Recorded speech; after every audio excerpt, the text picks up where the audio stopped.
हाँ भैया, राम राम। स्वागत है आप सभी का दी इंदौरी शो में। और आज हमारे जो स्पेशल गेस्ट हैं वो बहुत ही ज़्यादा स्पेशल है। वो इसलिए स्पेशल है क्योंकि प्रोफेशन से वो डॉक्टर हैं। इसके अलावा ज्वाला ज्वाला के बारे में आगे चल के मैं उन्हीं की जुबानी आपको बताऊंगा कि ज्वाला क्या है। जो आप समझ रहे हैं वो भी ज्वाला, और जो वो कर रहे हैं वो भी ज्वाला। तो सबसे पहले मैं मैम आपका बहुत बहुत स्वागत करता हूँ, डॉक्टर दिव्या गुप्ता मैम का। बहुत धन्यवाद। आपका स्वागत है दी इंदौरी शो में। और मैम जो सर पहला सवाल मेरा ये है कि जैसे मैंने लोगों को बताया है कि ज्वाला, और बाय प्रोफेशन आप डॉक्टर हैं, और फिर ज्वाला के साथ, तो ज्वाला क्या है, ज्वाला कब आपने फाउंड किया क्या ज्वाला ऐसी कुछ चीज है, और ये किन किन मुद्दों पर कार्य करता है? बहुत बहुत धन्यवाद आपका। आपने मुझे इस योग्य माना कि आप अपने शो पर मुझे लेकर आए, तो उसका बहुत धन्यवाद। स्त्री रोग विशेषज्ञ हूँ। कुछ ऐसा घटित होता है समाज में कि मन गुस्से से भर जाता है और ऐसा लगता है कि निकल पड़ना चाहिए और कुछ कर जाना चाहिए। हम लोग ड्राइंग रूम में बैठ के बहुत कुछ चर्चाएं करते रहते हैं और बहुत कुछ सोचते रहते हैं, लेकिन जब जमीन पे उतरते हैं तो फिर समझ में आता है कि कितना कठिन है। लेकिन एक दिन ऐसा कुछ हुआ कि ऐसा गुस्सा चढ़ा कि नहीं, कुछ कर देना चाहिए। और करके मुझे फोन बुक में जितने लोग नजर आए मैंने सबको फोन करा, और हम गांधी हॉल से गांधी स्टैचू तक गए और हमने कैंडल मार्च करा। और जब कैंडल मार्च करा तो फिर हमें लगा कि नहीं, इस मार्च को हम सफल बनाएं। तो इंसिडेंट बहुत बुरा था, किस्सा बहुत खराब था, लेकिन जो कैंडल मार्च था वो सफल था क्योंकि उसमें 300-350 लोगों ने हिस्सा लिया था। अभी संभले थे, चर्चा हो ही रही थी कि क्यों ना हम संगठित हों, हम इसको आगे लेके जाएं। कि इतने में एक कांड हुआ जिसने पूरे देश को झकझोर दिया। वो कांड था निर्भया कांड। और हम सब बुरी तरह से अंदर तक गुस्से से भरे हुए थे, आंदोलित थे, बहुत डिस्टर्ब थे। और फिर एक कैंडल मार्च हुआ और जिसने हम गांधी हॉल से गांधी स्टैचू तक गए, फिर सबने मोमबत्तियां जलाई और फिर हम सब खड़े हो गए और हमने विरोध प्रतिरोध सब जाहिर करा। मन में एक कुंठा जागी और एक प्रश्न जागा कि ये क्या है, ये हम हर बार एक कैंडल मार्च करते रहेंगे क्या? कैंडल मार्च सिर्फ एक विरोध प्रकट करने का एक तरीका है, समाज बदलने का नहीं। समाज को यदि कुछ मैसेज देना है या बदलना है तो कुछ करना होगा। क्या करा जाए? तो विचार आया कि अब कैंडल मार्च नहीं होगा, अब सैंडल मार्च होगा। अब हम निकलेंगे, मारेंगे और ठोकेंगे। अगर किसी ने हमारा कुछ नुकसान करा तो 440 वोल्ट का करंट मारना बहुत आवश्यक है। इससे ज्वाला का जन्म हुआ। ज्वाला यानी अग्नि का रौद्र रूप। अब हम ज्योति बने, ज्वाला नहीं थी। अब हम ज्योति नहीं थी, हम चिंगारी भी नहीं थी, हम ज्वाला है जो रौद्र रूप है। और हम अपना विरोध प्रकट करना चाहते हैं समाज के प्रति।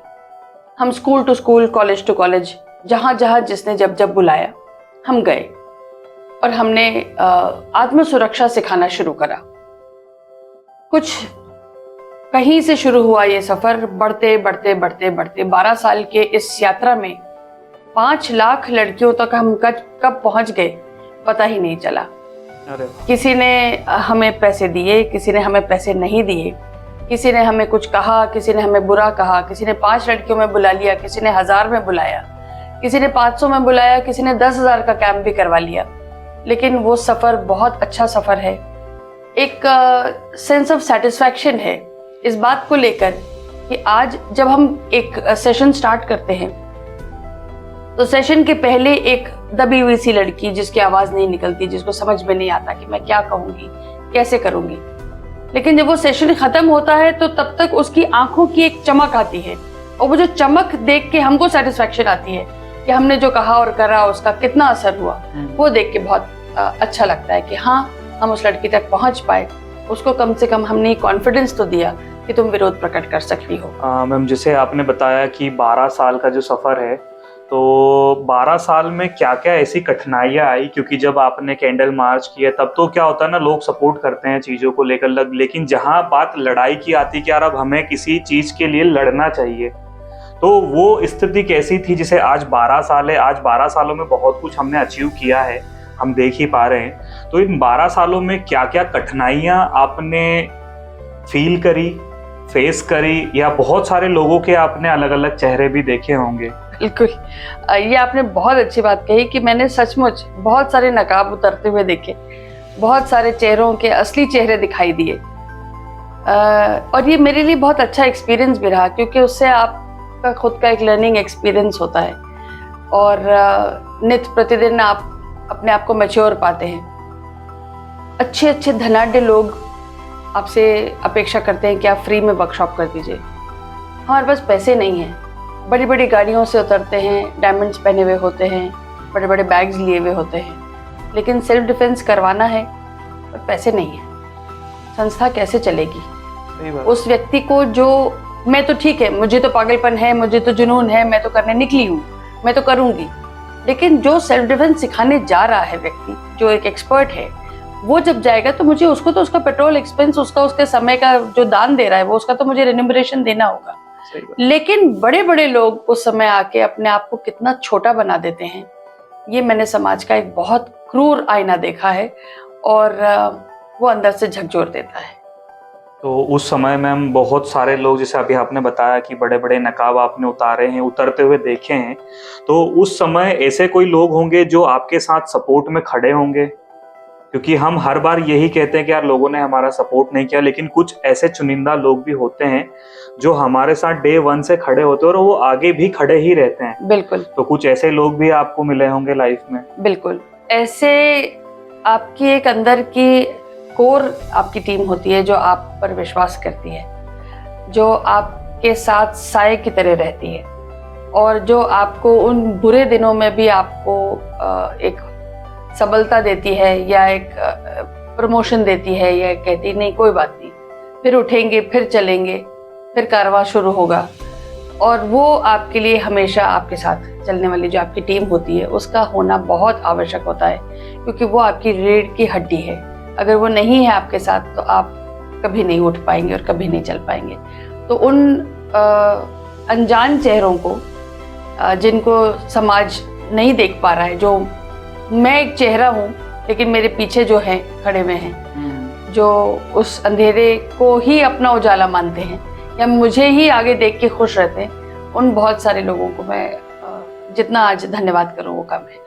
जिसे मैम आपने बताया कि हम गर्ल्स सेफ्टी और सेल्फ डिफेंस की क्लासेस लेते हैं, तो वैसे हम महिलाओं के लिए भी कुछ करते हैं? ज्वाला ऑर्गेनाइजेशन जो हमारी है उसमें पहली बात तो ये कि सेल्फ डिफेंस सिर्फ लड़कियों के लिए नहीं है, महिलाओं के लिए भी है, क्योंकि महिला भी कौन सी बड़ी सेफ है? वो तो डोमेस्टिक वायलेंस भी सहती है, बीच सड़क पे भी सहती है, बस में सफर करते हुए भी सहती है, टेम्पो में, रिक्शा में बैठते हुए भी सहती है। तो वो सेफ कहाँ है? तो हम बड़ा इंटरेस्टिंग, एक हमारा सब्जेक्ट ये है कि जो आप जिस कपड़े में रहते हैं, मतलब अगर महिला साड़ी में रहती है तो साड़ी में ही सेल्फ डिफेंस सीखे, क्योंकि अगर आप पर ईश्वर न करे यदि कोई आपत्ति आएगी तो आप उसको ये नहीं बोलेंगे कि रुकिए मैं जरा सलवार कमीज पहन के आ जाऊं या मैं लोअर टी शर्ट पहन के आ जाऊं तब मैं तुम्हारा मुकाबला करूंगी। उसको मुकाबला करना है तो उसी साड़ी में करना है। तो इसलिए उसको जरूरी है कि वो जिस वेशभूषा में रहती है, परिवेश में रहती है, उसी में उसका मुकाबला करना सीखे। उसके पास कौन सा हथियार है, वो हथियार क्या है? वो हथियार उसका मोबाइल है, वो क्लिप है, वो दुपट्टा है, वो बैग है, सेफ्टी पिन है। ये सब उसके हथियार कैसे हो सकते हैं, ये हम उसको सिखाते हैं। तो प्रेजेंस ऑफ माइंड क्या चीज होती है और आप कब कौन सा हथियार कहाँ इस्तेमाल कर सकते हैं, और आपने को भागने का वो कौन सा एक क्षण मिलेगा कि जब आप उससे भाग जाइए या आप मदद की पुकार करिए। तो ये सारी चीजें हैं जो हम अपनी वर्कशॉप में सिखाते हैं। दूसरा, आपने जो एक प्रश्न करा कि महिलाओं के लिए और क्या, तो एक विचार एक दिन आया कि हम महिलाओं से जब तक एक सेमिनार कर लेते हैं तो एक महिला से बहुत एम्पावर्ड है जो मंच से बोल रही है, जो मंच के सामने बैठी है वो भी उतनी एम्पावर्ड है। लेकिन अगर मुझे किसी महिला को सचमुच सशक्त करना है तो मुझे उसको, जब तक उसकी मुट्ठी में पैसे नहीं होंगे, फाइनेंशियली एम्पावर्ड नहीं होगी, तब तक वो महिला एम्पावर्ड नहीं होगी। सही बात। तो मैं ऐसा क्या करूं कि मैं उस महिला को सशक्त बना सकूं? तब मेरे पास पैसे नहीं थे कि मैं कोई कुछ और बड़ी मशीनें खरीद लूं या क्या कर लूं। पर्यावरण के प्रति मैं बहुत सजग थी, चाहती थी कि पर्यावरण का मैसेज समाज में जाए। प्लास्टिक की थैलियों से मैं बहुत उद्वेलित रहती थी। तो एक प्रोजेक्ट को मैंने पिरोया, जिसमें हमने घरों से न्यूज़पेपर इकट्ठा करना शुरू करे। रद्दी को लेके हमारे घर में हमेशा जद्दोजहद रहती है। एक रद्दी वाला आता था और जिसको हम महीने में एक बार कभी रद्दी हमारे घर की महिला बेचती थी। 100-200 रुपए हाथ में लेते थे, कुछ उससे हासिल नहीं होता था, लेकिन वो रद्दी मेरे लिए सोना थी। मैं आपसे रद्दी लूंगी, अपनी महिला को मैं बैग बनाना सिखाऊंगी। वो बैग जब बना दूंगी तो मैं किसी दुकान पे जाके उसको बोलूंगी कि आप मेरे से बैग खरीदे। और उस महिला को उसके पैसे मिलेंगे। इस सारी प्रक्रिया में जब हम काम करने लगे तो ऐसे कोई प्रतिष्ठान चाहिए था जो हमें सतत एक काम देता।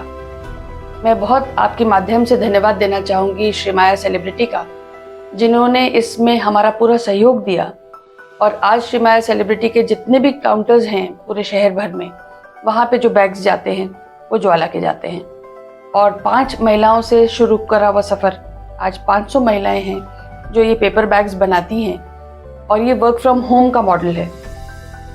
महिला अपने घर की देखभाल करती है, बच्चों की देखभाल करती है, सारा काम घर का करती है, लेकिन जब खाली समय में बैठती है तो अपना समय व्यर्थ नहीं बिताती, क्योंकि ये वो स्लम की अनस्किल्ड अनएजुकेटेड महिला है जिसके पास और कोई जरिया नहीं था, तो वो पैसे कैसे कमाती।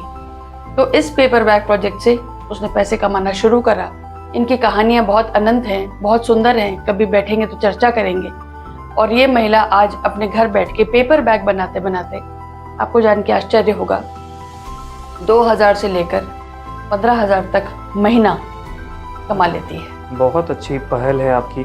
और इन फ्यूचर भी कुछ हम ऐसा ही महिलाओं के लिए करना चाहते हैं। तो एक थोड़ा सा मेरा सवाल था कि हम जैसे भाइयों का और हम जैसे लोगों का क्या।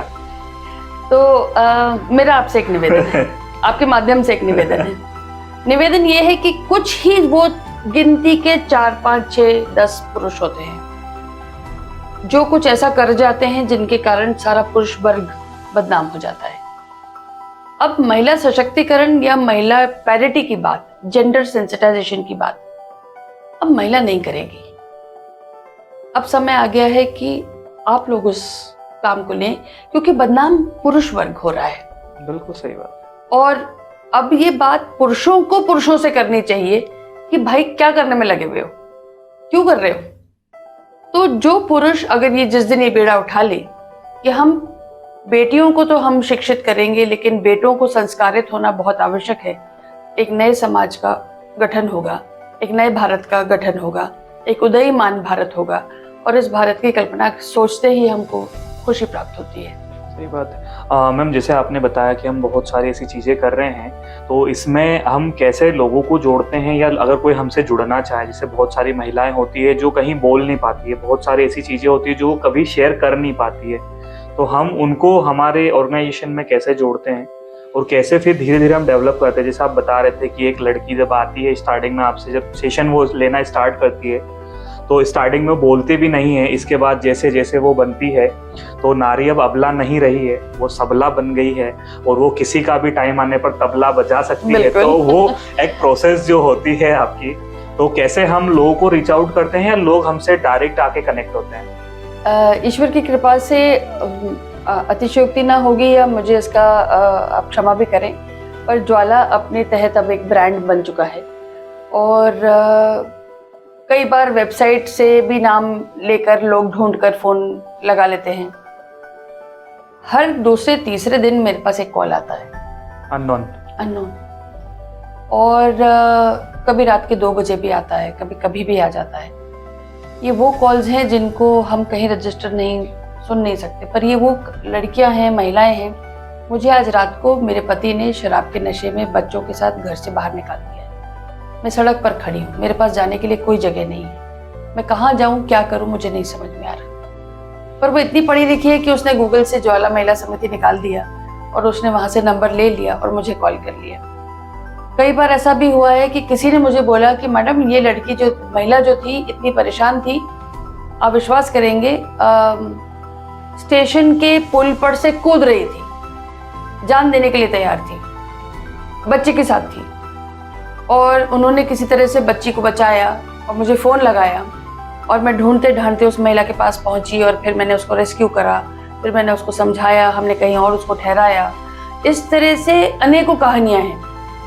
पर अब मुझे लगता है कि ज्वाला को थोड़ा सा और हमारे पास सपोर्ट आएगा, हम और थोड़ा सा करेंगे तो इस तरह का कुछ और एक हॉस्टल जैसी या वन स्टॉप सेंटर जैसी भी हम कुछ एक चीज़ स्टार्ट करना चाहेंगे। पर ये भविष्य है, क्योंकि ऐसा कुछ होना चाहिए जब वो अपने मायके भी नहीं जा सकती, लेकिन बीच रात को उस महिला को निकाल दिया गया है तो वो कहाँ जाएगी। इस तरह से बहुत सारी चीज़ें हैं जो हमको रोज़ स्ट्रगल देखनी पड़ती है।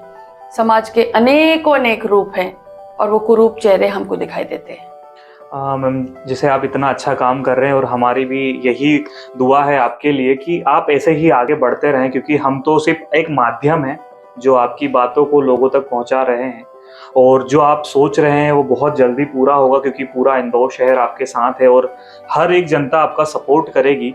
तो मैम, जैसे अगर कोई आपसे जुड़ना चाहे एज ए टीम मेंबर भी हो सकता है, क्योंकि क्या होता है ना, बहुत सारे ऐसे पुरुष हैं, महिलाएं हैं जो करना चाहते हैं, बिल्कुल, लेकिन उन्हें कहीं ना कहीं कोई प्लेटफॉर्म नहीं मिलता है, कोई ऑर्गेनाइजेशन नहीं मिलती है, और मिलती है तो फिर कुछ और ही चीजें हो जाती है। एक आजकल एक ट्रस्ट इशू भी बहुत ज्यादा है, तो वो कैसे हम आइडेंटिफाई करें और कैसे लोगों को हम कनेक्ट करें कि वो अच्छा अगर कर रहे हैं तो वो और अच्छा कैसे बेहतर कर पाए। मैं छोटा सा यहाँ से आपको एक चीज कहना चाहूंगी आपके माध्यम से, कि इस से बचने के लिए कुछ ऐसा ठाना कि सरकार का हम कोई पैसा नहीं लेंगे।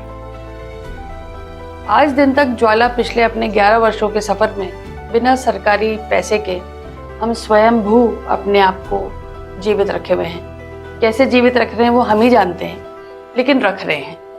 और इसलिए चाहते हैं कि उसमें कहीं कोई हमारे पर जरा सा भी, लेश मात्र भी कोई उंगली ना उठा सके, कोई दाग ना आ सके, कोई हम पर, ज्वाला पर ये ना कह सके कि आपने ये पैसा भी ले लिया लेकिन काम नहीं करा। तो हम ऐसी प्रयासों में हैं कि जो अच्छे लोग हैं वो आए। समय दान सबसे बड़ा दान होता है, समय दान ही चाहिए, लेकिन हाँ, संस्था पैसे के बिना भी नहीं चलती। तो ऐसा कुछ चीजें ऐसी होती हैं जो सिर्फ पैसों से ही होती है, तो वो भी जरूरी है। पर मुझे ऐसा लगता है कि ज्वाला के पास अब काम की ज्यादा आवश्यकता है, क्योंकि महिलाएं यहाँ पे जूट बैग्स, क्लॉथ बैग्स और बहुत सारी अनेक आइटम्स बनाती हैं। अब हम बहुत डाइवर्सिफाई कर गए हैं, हमारे पास सिलाई मशीनें हैं, हम बहुत अच्छा काम करने में लगे हुए हैं। मैं आपके माध्यम से कहना चाहूँगी, ज्वाला का सेंटर है न्यू पलासिया में, आप जो आना चाहे ज़रूर आएँ। संडे को छोड़ के 11 से 5 के बीच में ज्वाला का सेंटर है। आप यहाँ पे एज ए मेंबर आना चाहते हो तो अपनी रजिस्ट्री करवा लीजिए। आप कुछ काम करना चाहते हो तो अपनी एक्सपर्टीज़ बताइए। आप कुछ और किसी भी ढंग से जुड़ना चाहते हो तो be a part of the आंदोलन। देखिए, एक व्यक्ति है जो शुरू करता है, लेकिन कारवां तभी बनता है जब लोग उसके साथ जुड़ते चले जाते हैं। समाज में यदि बदलाव लाना है तो कुछ तो करना पड़ेगा, ड्राइंग रूम से बाहर निकलना ही होगा, तभी संभव हो सकेगा कि समाज में परिवर्तन आए। तो भैया, मैम से बात करने के बाद एक चीज़ मैं भी आपसे कहना चाहूँगा कि अगर आप चाहते हैं कि समाज बदले तो सबसे पहले खुद को बदलो, उठो, निकलो, ऐसे लोगों से मिलो जो ऑलरेडी अच्छा कर रहे हैं। और मैम से अच्छा तो अभी शायद कोई कर रहा है, तो आप मैम से मिल सकते हैं। मैम ने ऑफिस का एड्रेस आपको दे दिया है, तो अगर आप भी ज्वाइन होना चाहते हैं ज्वाला से, तो ज्वाला का सेंटर यहाँ पर है, आप आकर ज्वाइन हो सकते हैं। तो भैया, समाज में बहुत सारी दिक्कतें हैं, इवन मुझे क्या, आपको भी बहुत सारी दिक्कतें हैं, उठते से ही दिक्कत चालू हो जाती है ज़िंदगी में। तो उन दिक्कतों को दरकिनार करते हुए कुछ लाइफ में अच्छा करिए, और जो अच्छा कर रहे हैं उनके साथ जुड़िए। बहुत सारे ऐसे लोग हैं जो अच्छा कर रहे हैं। अभी हमने मैम के साथ जो हमारा बात हुई है उसमें बहुत सारी चीज़ें हमें भी पता चली है, इवन आपको भी पता चली है। तो आप इस वीडियो को ज़्यादा से ज़्यादा शेयर करें, और जो ऐसी महिलाएं हैं जिनको आपको लगता है कि उन्हें हेल्प की ज़रूरत है, आप उनसे मिलिए, मैम से उनको मिलवाइए। और आप भी संस्था से जुड़ सकते हैं, और हमारे चैनल को ऐसे ही प्यार और सपोर्ट बनाए रखें। नहीं बोलूँगा लाइक वाइक करने का, क्योंकि अगर आपको पसंद आया होगा तो आप ऑलरेडी कर दोगे, और शेयर कर देना इस वीडियो को। चलो, मिलते हैं अगले एपिसोड में, तब तक के लिए जय श्री राम।